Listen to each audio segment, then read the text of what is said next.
Hey guys, welcome to today's show. I am so excited to have you guys here because we have a very special guest with us today. Today I have Miss Stephenie Zamora. She is a life coach, author of the book Unraveled, and she also hosts the podcast Tales from the Journey. Today she is here to talk to us about how she helps people to find their purpose by taking them through a 4-step process where they process through old emotions. And she teaches them that after tragedy, after things have happened in your life, when you're at your lowest point, you can rebuild your life. You can pull yourself back up to the top again. And she talks to us about all of the things that have happened on her own journey and explains to us how she uses what has happened to herself and her journey to help others heal. So I'm super excited to talk to her today. Before we jump into the heart of today's show, I want to remind everyone that for the month of May, you can join my new monthly membership, Awaken Your Magic, for just $10. You can try it out. You can join us. We have a live masterclass each month. So if you're looking for a group of people to inspire you, to motivate you, to help keep you moving in the right direction, to help you grow spiritually, look no further. This is the group for you. Every month, there's a live masterclass on topics like breaking free from fear surrounding money so that you can call in more money, more abundance, increasing self-confidence so that you can experience more in all areas of your life, relationships, experiences, everything. You can call in new, more, better because you will have increased self-confidence. And there's so much more. And this month, we're tackling the topic of processing emotions and healing from past emotions in a healthy way. Also, each month, we do a live group card reading. So you can come and we can tackle any area of your life that you would like to get more clarity on. I will pull cards for you and get you the guidance that you need. And throughout the week, I post positive affirmations, tappings, journal prompts, and other tools that you can use to just help you live your absolute best life. And the best part is we have so much fun. So please consider joining us again for the month of May only. You can pay just $10 to join us and see what it's all about. You can cancel it at any time, and like I said, we are having a blast, so please consider joining us. So delighted to have you here. So I always like to just ask our guests to kind of introduce us to who you are and how you got started doing what you do, and tell us a little bit about what it is exactly that you do to help others.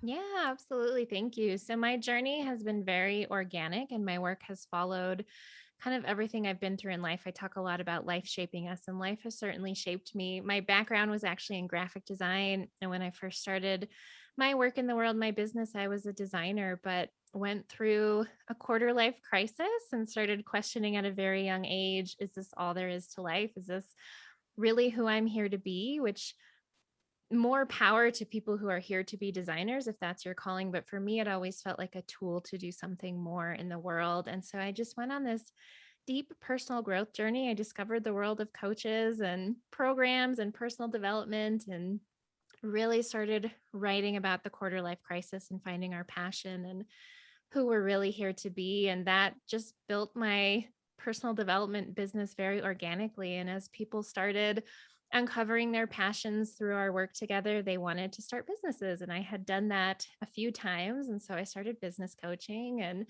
all the while still doing design work. And 2014, my business was booming. I was in a great place. I felt like I knew who I was and what I was here to do. And I was serving people, and I had an amazing team, and I was making great money. The only thing that wasn't working in my life was my relationship. And so I ended a 2-year relationship with a kind man that I love that just wasn't right for me. And he started stalking me. And when I asked him to leave me alone, he ended up committing suicide. And that just flattened everything about me and my life and my work. I had intense PTSD, really bad PTSD. I couldn't tell you what I did yesterday, let alone put my own life story in order. I would drive in circles around my house because in the time it took to go home, I would forget that that's what I was doing. Like in the time I lapped the block. And because of that PTSD, my business died a slow death. I couldn't keep clients. If you came to me and you were like, I want to give you money, just in telling you how to pay me, I would energetically just push you away because I wasn't there anymore. I was just so broken. And the PTSD led me into an abusive relationship.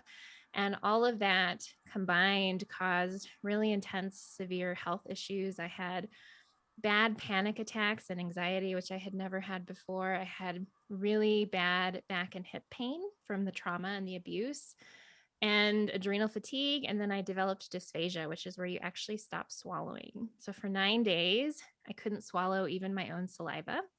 I got one IV in the middle of that and was just forced to go on a very deep, challenging, like gutting health and healing journey. Got out of the relationship and, went through more things. I ended up filing bankruptcy from all the struggle.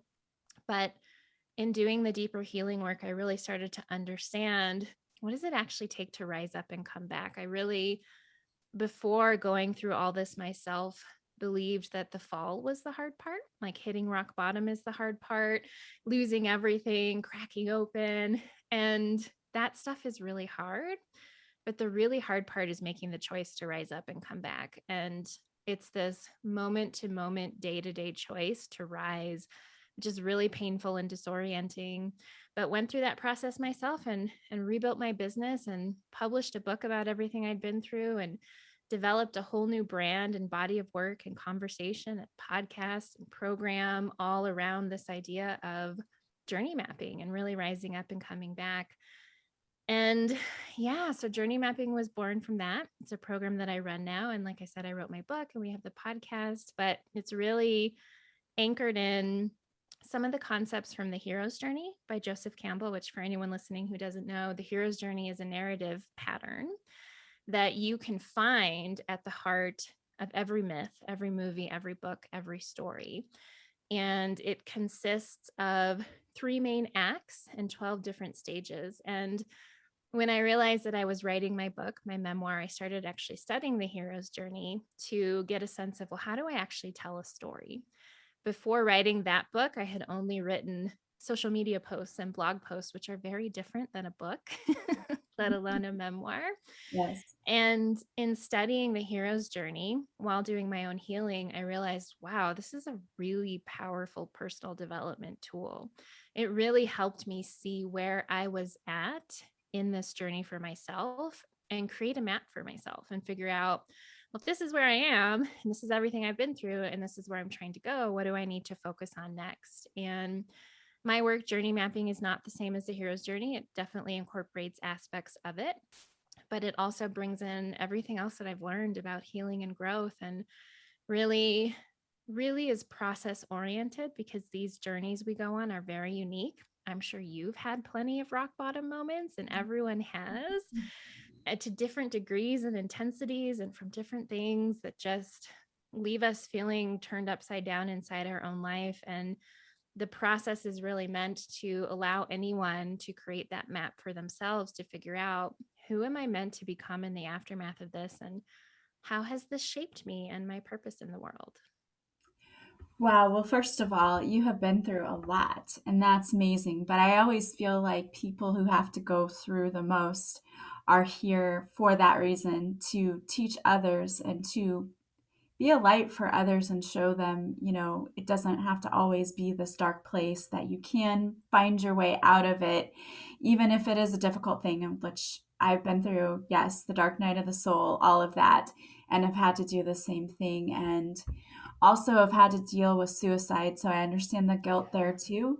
So that's a lot. That is a lot to handle. But I love that you've taken everything that you've gone through and you're turning it around and using it to help others see that you don't have to stay down there in the dark place in the trenches. You can climb out, you can find your way out, and you can find your purpose again. And I'm really curious as to how you in particular use this mapping that you've come up with to help others do that. So why don't you tell us a little bit about how you do that? Yeah. So there's 5 stages to journey mapping. And the first stage is all about preparing for the journey. And this is so critical because when we're going through this deeper healing and growth work, if we don't have this foundation, we can't move through it in a way that is really productive for us, because everyone around us has an opinion. They have their own fears, their own beliefs, their own hopes for what's going to happen. And they're still kind of in the before, like whatever we've gone through hasn't necessarily impacted them. It's very easy for others to derail us when they're really trying to help and support us. And so in this first stage, we really have to develop a relationship to ourselves and our intuition. And whatever our version of source or God or the universe or the energy that is, or our higher self is, like we have to have these foundational pieces in place, because you have to have a whole lot of self-trust, self-awareness, and discernment to really work through the deeper part of this process and be able to know what's right for you, because you've changed so much. And so that first stage is all about laying the foundation and also having a relationship with our emotions, because if we're not able to feel our feelings, if we're scared to process things and really be with what is, then we can't do this work either. And so we really lay the foundation there. Phase 2 is looking at the ordinary world. And this is the idea of creating a point of reference. So it's not looking back at what was before with hope or desperation or clinging to what it was and who we used to be, because we can't go back. No matter what we've been through, we've been altered and we can't go back to who we were before. But we use it as a point of reference. It really starts to help to be able to say, if this is where I started and this is who I was before, what's different now? What no longer resonates? What are things that are still here but are different? What are things that still feel aligned, I just can't seem to access? And so we look at the before to get a sense. We also look at ourself and our personality and our subconscious programming and our values, just to get a sense, a point of reference to move forward. And that helps us see where we are in comparison to what everything was like before, including us. And the third phase is navigating the special world. And this is like that deep underbelly of the journey where we deal with death and rebirth. And that happens in big ways and small ways. It's aspects of ourselves, our life, our relationships. There's often a lot more loss, even after the initial thing that thrust us on this journey. And it's really hard for us to face, because we're grieving and we're struggling and we're trying to reorient everything around us. And so death and rebirth is a really challenging aspect of the process. And so we do that with our emotions, with process work, with really dropping in and kind of mining around for not necessarily what are the lessons and the gifts yet, but like what is here for me to understand and work with. And then the fourth stage is choosing the path for your return. So once you've gone through that deeper work and you've shed what needs to be shed and you've really mined around and gleaned the insights and information and lessons and wisdom that might be there, you have to figure out what's next. And this, for me, and I find for a lot of my clients, is the hardest part, because it's all about reorienting. Like you've been through the initial thing that thrust you on the journey, that altered you. Then you go through death and rebirth, which alters you even more. And still, we're inside of our life and our relationships and our work. And we have to figure out who we are now and who we're becoming and how to move towards what's next, while dealing with the fact that everything around us is the same. So it's a lot of reorienting to ourself, our life, and our relationship. And it can be very confusing and hard.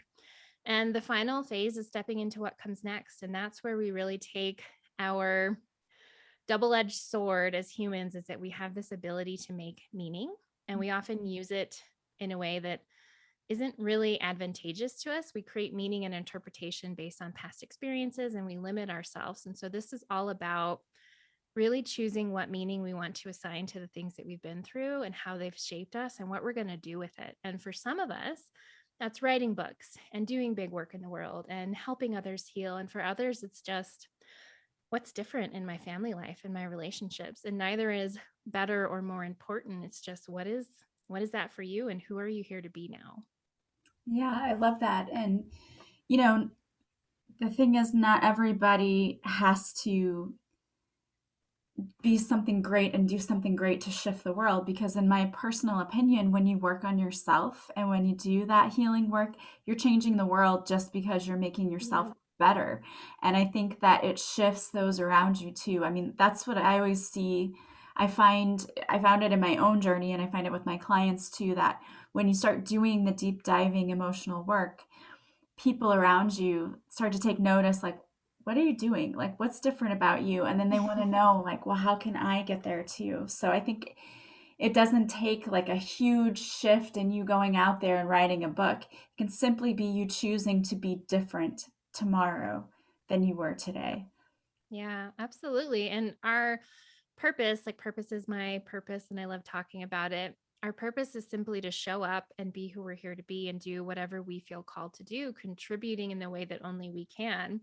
And mine is programs and coaching and speaking and books, and others it's parenting, and it might even just be art or creating a beautiful home for your family, and all of that really matters.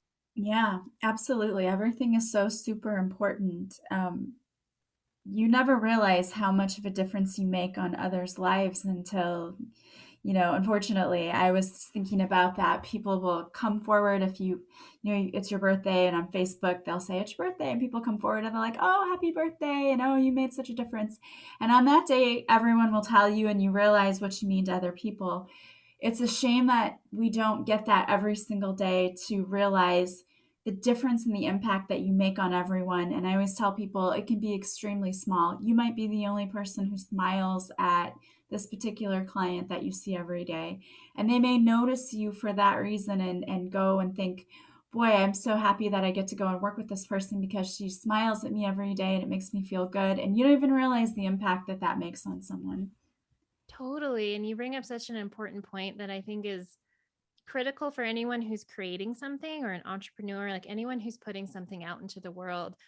Do it for the people that you don't think are listening. That had to become my mantra, because for my audience in particular, they're lurkers. They are not loud and engaged. You wouldn't think I had a lot of people like reading my stuff, but I hear from them privately and I hear from them years later.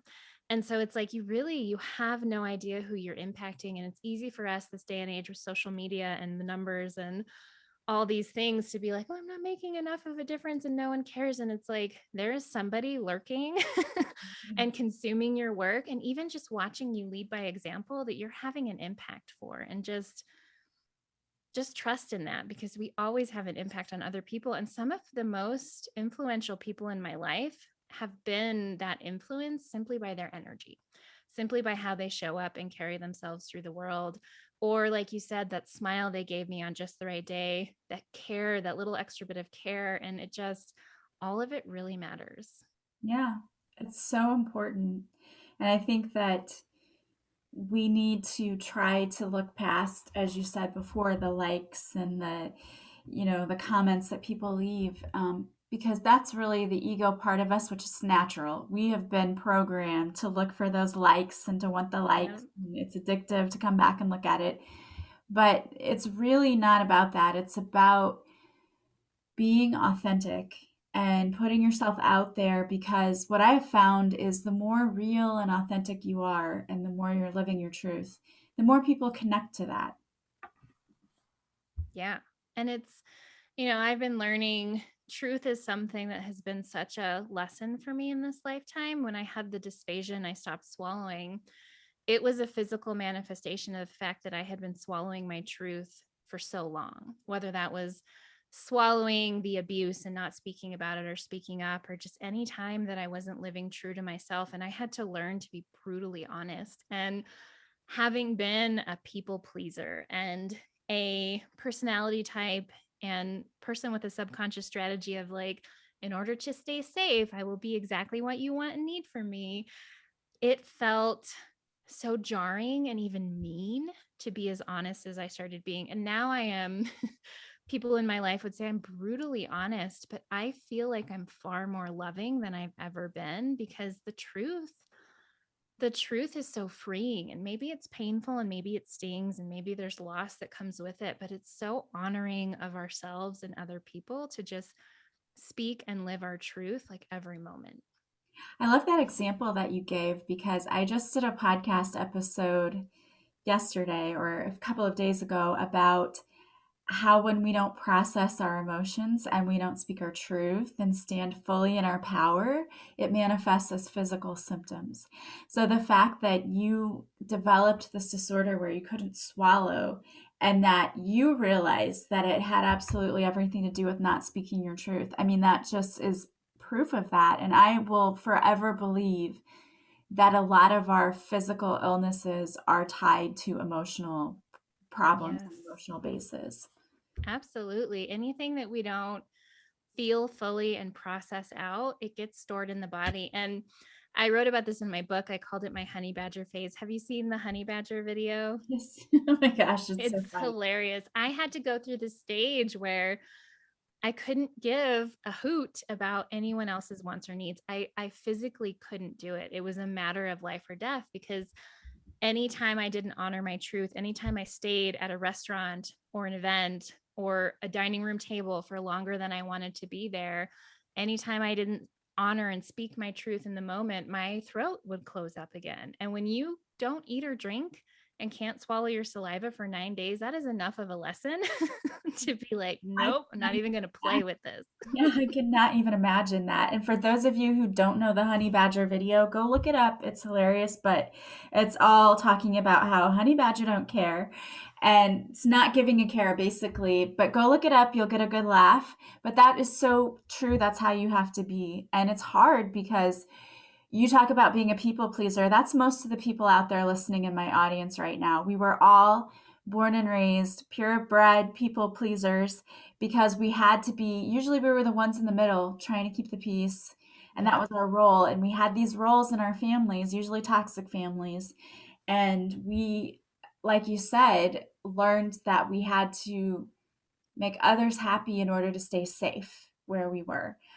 And Yeah. the problem with that is you're the only one who's miserable because you're not able to speak your truth. And again, it manifests, it comes out in a lot of different ways. For me personally, I always experience pains of places like back pain and neck pain. And it was the weight of carrying other people's burdens on my back and me not letting it go and speaking my truth and saying, I'm going to do what makes me happy, not what makes everyone else happy. Yeah. And it's so easy to feel like such a jerk, because when you've been a people pleaser, you're swinging.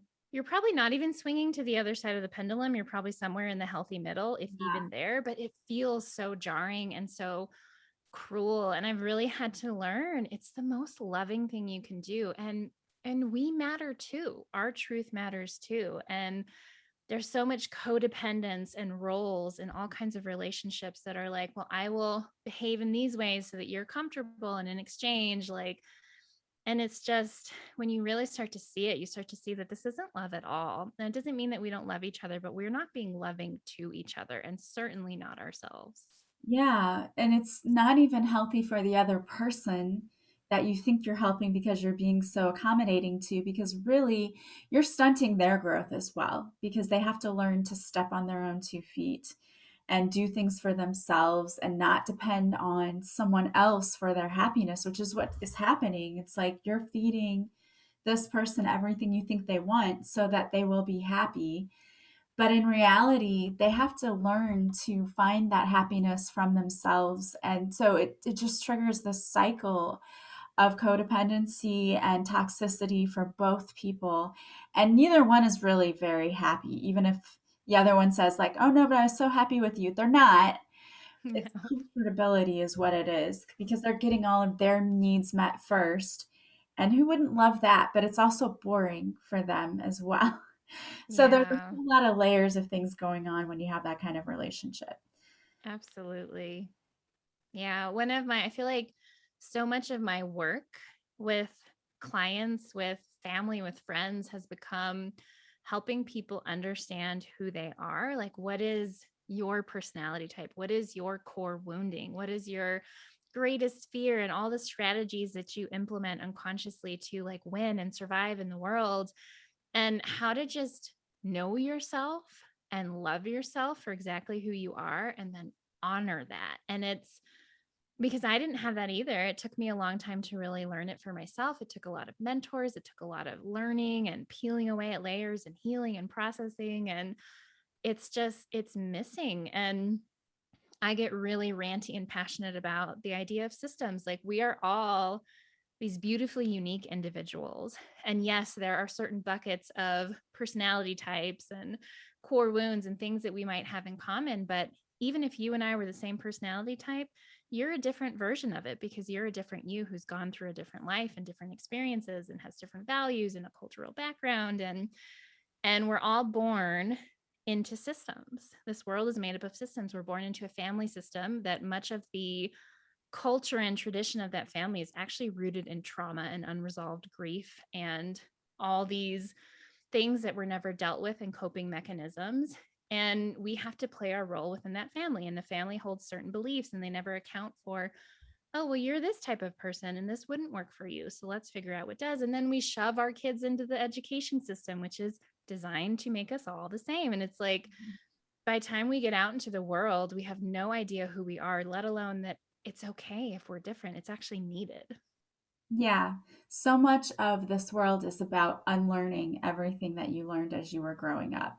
And I think what bugs me and bothers me about a lot of coaching, and I'm not picking on anyone, but coaching or counseling or things like that, is the one size fits all approach that, like, well, this is what normally this is about. So we're going to do this with you and it'll work because it's worked with other people. And that's so frustrating because, as you said, no two people are exactly the same. I have a twin and we're not anything alike. I mean, in some ways we are, but in a lot of ways we're so different.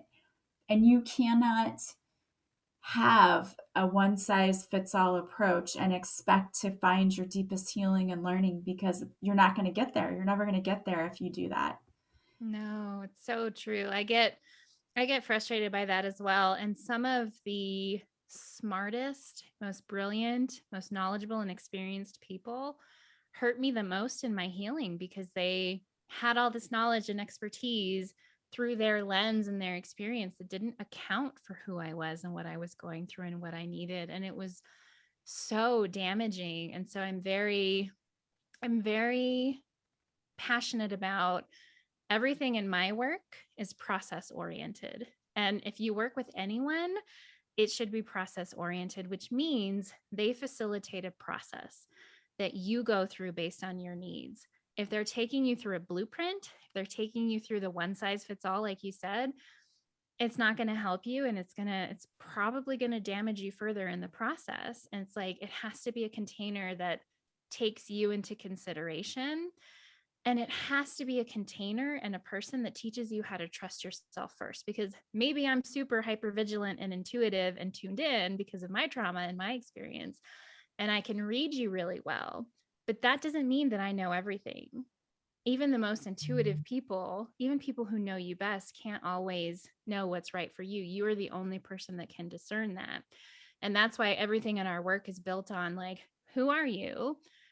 Like, what is your relationship to your body and your intuition and self-awareness, but also building that trust muscle in yourself, because it doesn't matter if I've been through the same thing and I'm super intuitive and I have all the experience, you're still the only person that knows what's right for you.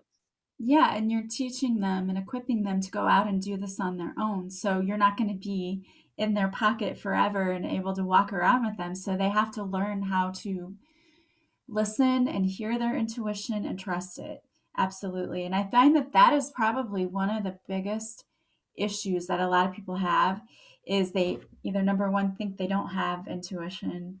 They don't hear it ever, even though everyone else gets signs all the time. They never hear it. They never get signs. They don't know why the universe doesn't talk to them. Why are they ignored? Or this is probably the most common, and I find it, I'm not laughing at people, but I find it funny because some people will come to me and say, well, I asked for the sign. Then I got like five signs, but then I don't really know that that's really what they were trying to say. And I don't, this is like, okay, well, you asked for a specific thing, you got a specific thing, and then you said, nope, that's not the right. Yeah. So if you don't, you can have great intuition, but if you don't trust it, it's not useful because you're going to do the opposite of what your intuition is telling you to do because you're going to second guess yourself. Absolutely. And intuition lives in the body, not the mind. And that's where it gets tricky because it's easy to start to learn your yeses, right? Like they're expansive and they're energizing and your body feels open, and it's different for all of us. And no's are more contracted and resistant and tension. But it's with a no, it's like you have to go to the root of it. Did I feel this response when whatever was presented to me came up? Or did I think a thought first that was based in fear and doubt and worry and whatever is practical that made me feel this? It's like it takes a lot of awareness of your body and how your body says yes and no. It does. And you have to trust what comes right away, because what I find is what your immediate response is your intuition. And anything after that tends to be your ego. Yeah, absolutely. And it's really important, I think, too, with intuition is we think, oh, I'll get the sign and I'll listen and I'll lean in and everything will go magically. And it's like sometimes, and sometimes your intuition leads you right into something that is meant to cause struggle and suffering and just the ways you need to be shaped into the person to have what you want. Like it's not always smooth sailing just because we hear it and we trust it. Yeah, I agree with you. I think that I was talking about this with my daughter the other day, and she sort of gave me a look like, "Are you crazy?" But I told her, I said, I think that we choose, I've said this on my podcast before, I think that we choose when we come here, we choose the experiences we want to have, good and bad, because we're learning from them and we're growing. And I've had, I've had podcast listeners say this to me, and she kind of gave me a look last night of like, why would we do that? Why would we choose to go through all of these horrible things? And I liken it to when you pick out your classes for college and you're so excited and you pick out all of these like, oh, philosophy, this is going to be such a great class, and you get in there and you're like, oh my gosh, why did I pick this class? Either it's so difficult or it's boring or it's this or it's that. And we overload ourselves and get overwhelmed. Well, I think that's kind of similar to what happens. We pick things that we know are going to teach us the most and we're going to grow the fastest. But when we get here, we don't realize how difficult it was going to be. I think we forget that. Yeah. It does help us grow so fast. I would add too my own personal take, which is not to say I'm right and you're wrong, because what do we know? We're still in the human realm. I feel like there's a lot that happens that is divinely inspired or agreed upon or decided upon. And this is a human realm, and there's a lot of chaos to this realm.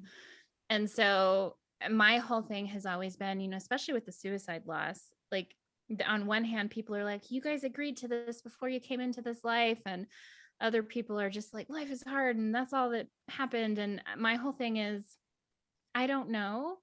And quite frankly, I don't care. I care what meaning I'm going to make from this and how it's shaped me, because there is a lot of power in the belief that, yes, this was a divinely agreed thing and this was supposed to happen. Like, if that works for you, great. But for the people that are really struggling, what helped me was just like, what is the meaning I'm going to make from this now? Because that's all we can really do and that's all we know. And I don't think we're too far off with what's going on in this life on the divine side, but we don't know. And all that matters is like, what are we going to make of this and how are we going to choose to let it shape us? And what do we do with it going forward? Yeah, I like that, looking at it like that, because that's really what it's all about is, you have a choice every single day. You can choose to allow your circumstances to continue to dictate what happens in your life, or you can decide that you're not a victim and that you have the opportunity to change how things are going in your life. And we can't always control or change what happens to us. I mean, there's so much unpredictability. I mean, obviously, if we were all psychic and knew everything that happened in our lives, I mean, first of all, it would be boring because there would be no surprises in good and bad ways. But I think that when we have the opportunity and we're presented with these things that happen to us, it's an opportunity to look at it and say, okay, I couldn't control what happened to me, and what happened to me was really crappy, and I don't like it. But how can I take what has happened and use it to make something better out of my life. And so for you, you developed this whole program, you wrote a book. The same thing I did. I wrote a book. I created, this podcast. I created some other things, courses and things to help people get on their journey in the same much. We have very similar stories in that way, and that we did that for other people. So I think that instead of looking at things as woe is me, this happened to me, and we get that. That is so easy to just go to that place, and you have every right to feel everything you're feeling, but staying there isn't really doing anything helpful for you. And you're just miserable all the time. And we're trying to tell you that there is a better way and that there are better things out there, but you have to work through the pain in order to get to it. And so that's what you're doing and helping people go through this process, which I think is amazing. Yeah, thank you. And you're so right. I mean, the raw emotion is important and we feel it and we process it out by feeling or raging or whatever we need to do to productively get it out. It's the story where we go wrong, like the story that we spin in and the interpretations and how we keep ourselves looped into it and we fuel it versus just feel how you feel, get it out of your system. But notice the story. And it's so easy to go into the story, especially we all have a core wound. So we're going to find a way to reinforce that worldview that says, I'm not enough, or I'm damaged and broken, and see everything goes wrong all the time, or whatever it is. And that's not helping you. Feel your feelings. Don't spiritually bypass. Don't plaster over it with polished positivity. Feel your feelings, just the raw emotion. It's just energy and motion that needs to move. And then set the story aside and choose the story that you're going to tell about it, the meaning that you want to make.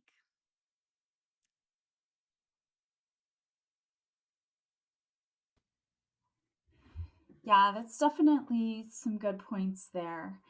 And now tell us a little bit more about your book, Unraveled. So, in this, you talk about your own journey. So, you talk about everything that happened that led up to you having the I like to call it the dark night of the soul, but you can call it whatever you want.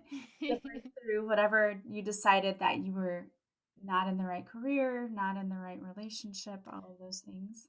I wrote about it starts just before his passing, and I write about the loss and everything that followed. And I really tried to share my story as honestly and openly as I could. And people have told me the book is a quick read, but it's also pretty raw and intense. And I wanted it to be because I don't think people understand that sometimes it gets worse before it gets better, and that that's okay, and that however we heal and whatever time frame it takes to heal and whatever we need to do to heal is perfect for us, and nobody can tell us how to do that. And so I also really wanted to highlight what it feels like, because I don't think there's enough conversation about how it feels to go through these really challenging chapters, how it feels to reorient after them and rebuild yourself and step into what's next. And so it's my journey. When I first started writing it, I thought it was going to be a little bit of my story woven in with the journey mapping process, but it ended up just being pure memoir and just some of those pivotal experiences and points. I didn't put everything in it, like the abusive relationship that I ended up in. That's going to be in my next book, which I'm terrified to write because it's all about relationship trauma and rebuilding yourself and self-worth. And that'll be a hard one. But I wanted to share my story in a way that said, you're not crazy. You're not alone. You're right where you're supposed to be. Sometimes it gets worse before it gets better. And no one gets to judge your journey. I mean, there were things I was afraid to share, like the way that I got rid of all my ex's things after he passed was like very dramatic, because I was in the abusive relationship and he like wanted to blow things up and excuse me. And so it was like I was very conscious of the fact that the ex-boyfriend that had passed, his mom followed my work and she wanted to read the book, and there were things I wrote that I knew would make my mom feel sad or people in my life judge me. But I was like, I'm not writing it for them. I'm writing it for anyone who's in that messy middle where you're doing things that don't feel like you, that maybe aren't you, but maybe they are you now. And you're doing what you need to do. And that's all we can do. Yeah, I think that is so necessary that you wrote that. And I think that you should definitely write about your abusive relationship too, because it is hard to do, but there are so many people who need to hear that. And when I was writing my own book, I sugarcoated a lot of things that happened to me with my ex. And I didn't I didn't get very detail oriented with that because to me, I was like, that's not what it's about. And my mentor said, you need to say everything because there could be somebody out there going through exactly what you're going through. And after the book came out, my ex also committed suicide. And so I, at that time, was glad that I hadn't written any more than I had. But also, there's still a part of me that thinks maybe I should have because I have had people reach out and in just what I've written have said, this is very similar to what I went through. I totally understood what you were talking about because I had to go through the exact same things. And so I think it's important, not that I'm now telling you, you need to do this, but I think it's important for you to be honest and open about that because you never know who you're touching when you write those words because there are people out there who will say, that's exactly what happened to me. And I thought I was completely alone in that. Yeah, and you touch on something important. I had several editors read this book, Unravel, and if you can read between the lines, you know what happened. I touch on what happened with him enough that people are like, okay. And I even had people who knew both of us reach out to me and say, I'm so sorry you went through that, but I didn't say all of what happened. I said enough. And one of my editors was like, is this what I think it is? And if so, you need to name it. And I said, no, I'm not ready. That is a much bigger conversation than I can tell in this particular book.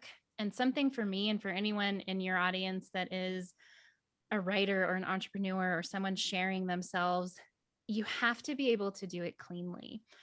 And I got to the point where I wrote Unravel and I could tell that story cleanly, meaning I wasn't still hashing it out and I wasn't still angry or whatever, might have gotten in there to distort the message. And I wasn't ready. I couldn't even call it what it was yet, what happened with this particular ex, the sexual trauma.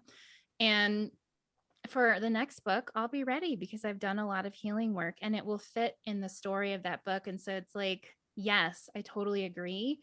Tell your truth, share it because it helps people that you can't even imagine it will help.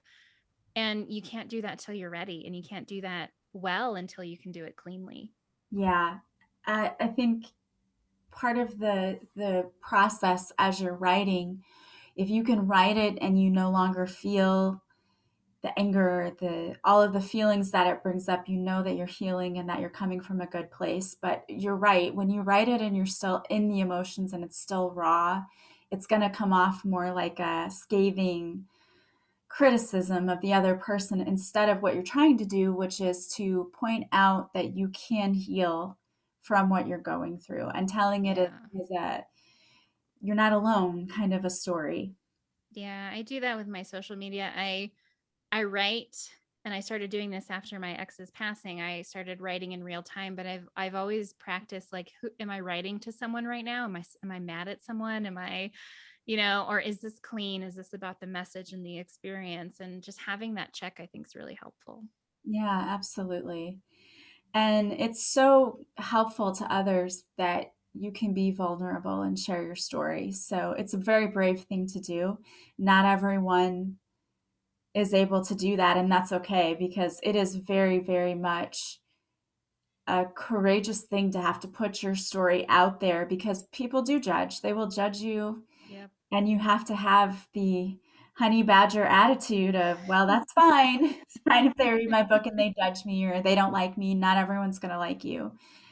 Just your energy is going to irritate some people, and that's okay. Has nothing to do with you. It has everything to do with that person. But we have to get to the point where you can share and be who you are and be authentic and not care who's going to criticize, who's going to judge, because it doesn't matter what other people think. Yeah. Yeah. And I'm sure you experienced it too. It was like taking slivers of my soul and Yeah. putting them on the page and pushing it out to the world for people to do with it what they're going to. And they do things like not like your voice or how you wrote or the binding of the book. And it's just like, this is my heart and soul. And I did a lot of work before my book came out around being really grounded in I can only write the way I can write. I can only tell the story the way I tell it. It's not for everyone. And so for the handful of people that didn't like it and pushed back on things, it was just like, then it's not for you, go read someone else's book. Yeah, absolutely. I mean, we kind of need to get to a point too in this society where we don't like something and we don't have to leave 50 negative reviews. We just move on. Yep. Because I really feel like there's a lot of entitlement going on where people feel like they have to leave. If you don't enjoy something, it doesn't mean it was a bad thing. It means it was something you didn't enjoy. But yet people leave the negative review or something. And what I don't think a lot of people understand is that affects how much your stuff is being put out in front of people, because they're like, oh, if it gets this negative review, and put something else out that got higher in front of it. And that's just the way it works. It's business, it's algorithms, it's all of that. But I find it interesting because if I turn on a podcast and I don't like it, I turn it off and go to something else. I don't go to the review section like, well, this person is unprofessional, did this. Like, okay, it just wasn't for me, no big deal. But I've noticed it not just with my own things, but like just even in looking at other things, I'll happen to just scroll down to see like how many episodes somebody made or something, and then I see the reviews and I'll see things people left, and I think, oh my gosh, like why would you leave a review Yeah. like that? Like it's okay to Yeah. not jive with somebody, be comfortable with someone, not feel their energy. It's fine. Just move on to the next person, the next thing. Yeah. We You'll find forget that somebody who there's vibes with you. other people at the end of these things, like pouring their heart and soul into it and being vulnerable. And there are times for negative reviews that are helpful for other people. And I even have one review on my book. I think it was a 3-star or 4, I don't remember. And she said something like she listed all the things she liked about it. And she was like, the reason I'm rating this low is for me, I didn't like that every time I got into a hard situation, she felt like there was always someone to come to the rescue. And so for me, coming from a place that I didn't have any support, like it didn't resonate. And I was like, I don't mind a review like that, like where you talk about the good and you talk about why it didn't resonate. But there are a lot of people, the 1-star review I have in my book is like, she got a bad copy from the fulfillment center. 1 star, the book fell apart. And I'm like, well, I would be happy to send you another one so you can read it. I just like I people will leave 1 star and not say anything, and I'm like you. If you're gonna leave a review like that, leave me feedback so I know how to make something better. I mean, obviously, if it's a book, you can't fix the book, but for next time, you would know like what people resonate with, what they don't.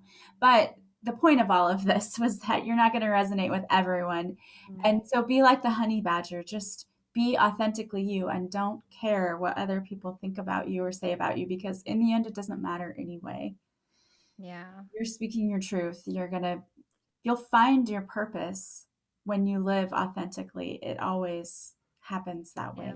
So, And we're meant to do that. That's why we're here, to be yeah, us. exactly. Well, I want to thank you so much for being here with us today. This has been such a really entertaining and fun conversation. And we even got Nala in the background there.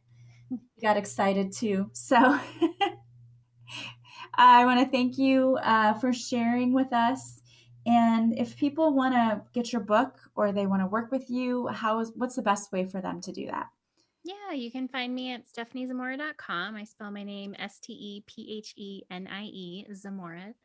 And the unravelbook.com is where the book is. But stepheniezamora.com will just give you everything you could ever want and shoot you off in any direction.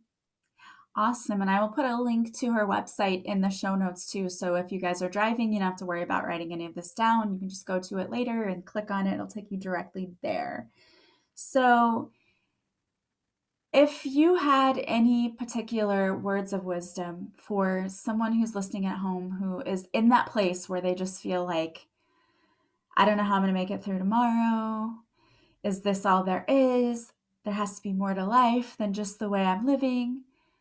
What would you tell someone who is feeling that way today? Trust that voice it's easy to dismiss it. And especially with the messaging out there that's like, you should be grateful for what you have. Other people have it worse. Like, yes, gratitude is such an incredible tool. It's the fastest way to raise our vibration and attract what we want. And listen to the part of you that is saying, is this all there is? Is this really what my life looks like? Is this really the best I can have? Am I really going to be this miserable forever? Like, that is a part of you that is screaming and saying, I want something more, different, or better. And it doesn't have to make sense. You don't have to see the whole path. Like, start leaning into the whims, start listening to, okay, well, if this is all it is and I'm not happy, what else could I try? What do I feel called to do? And it doesn't mean the thing you feel called to do is like your purpose. You know, if you're a lawyer and you're miserable and you suddenly feel compelled to paint, it doesn't necessarily mean you're here to be a painter, maybe, but going to a painting class is going to lead you to something else and help you kind of peel away at this shell of who you think you need to be and who you've always been. And it's just trust that voice. That voice isn't trying to, you know, mess with your life for no good reason. It's not that you're ungrateful and greedy. It's just there's your soul saying, hello, could we maybe try something else? Like, please listen to it. Yeah, I love that. And it's so true too, because you will definitely, your soul will feel like it's screaming if you're not on the path that you're supposed to be on. And you know it. You know when you hear your truth, you know when you feel your truth or see your truth. It's just a soul recognition. And in the same way, you know when you're not on your truth, when you don't hear your truth, when you don't see your truth, it feels uncomfortable. So I love that. Definitely take that advice. Definitely go and check out her book, Unraveled. Thank you so much again for being here with us. Yeah, thank you for having me and thank you for doing this work and holding space for these conversations. Absolutely. And thank you guys for being here with us today and for listening today. I hope that you enjoyed this podcast. As always, if you like it, please subscribe. Please leave a positive review from wherever you're listening. The biggest compliment you can pay me is to share this podcast with those you think might also enjoy it. Don't forget to follow me on social media. I go live Mondays at 6:30 Central on Facebook, where I do a free card reading. If you show up for the live, I'll pull a card especially for you. And also, if you want to work with me, you can go to melissaoatman.com. There you'll see the services I offer. You can purchase from my website. Just contact me to schedule your session. I hope that you guys have a beautiful day from wherever you're listening. As always, I am sending you so much love and light, and I will talk to you soon. Bye, guys.